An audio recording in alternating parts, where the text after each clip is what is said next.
ఇయాల నేను చెప్తున్న బిడ్డ, మీ ఫామ్ హౌస్లలో జిల్లేళ్ళు మొలిపిస్తా. మీరు అనుకుంటురేమో మీరు అడ్డగోలుగా మాట్లాడితే కాంగ్రెస్ పార్టీ కార్యకర్తలు రేవంత్ రెడ్డి చూసుకుంటూ ఊరుకుంటాడేమని ఇవాళ చెప్తున్న రాజీవ్ గాంధీ సాక్షిగా సచివాలయం ముందల బిడ్డ, మీ ఫామ్ హౌస్లలో జిల్లేళ్ళు మొలవాలి.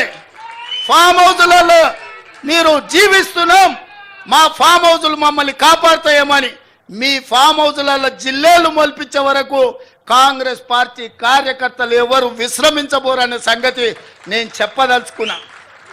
అందుకే మిత్రులారా, ఈడ తెలంగాణ తల్లి విగ్రహం పెట్టాలనుకున్నాడంట. నేను అడుగుతున్నా దిక్కుమాలినోని, తెలంగాణ తల్లి విగ్రహం పెట్టడానికి 10 ఏళ్ళు పడతాదే?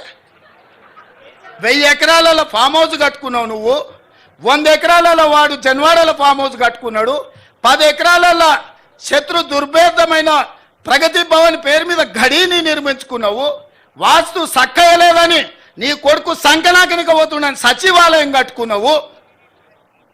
1,00,000 కోట్లు దిగమింగిన కాళేశ్వరం కట్టినవు. ఇవాళ తెలంగాణ తల్లి పెట్టడానికి 10 ఏళ్ళు సరిపోలేదా? 10 సంవత్సరాలైనా తెలంగాణ తల్లిని పెట్టలేదు. నేను ఇక్కడ రాజీవ్ గాంధీ గారి విగ్రహం అనగానే అయ్యో అయ్యో అని గుండెలు బాదుకొని అక్కడ తెలంగాణ తల్లి విగ్రహం పెట్టాలనుకున్నాడంట. 10 ఏళ్ళు ఏ గాడిద పండ్లు తోవినామని నేను అడుగుతున్నా. ఇక్కడ తెలంగాణ తల్లి విగ్రహం మేము పెట్టొద్దన్నమా?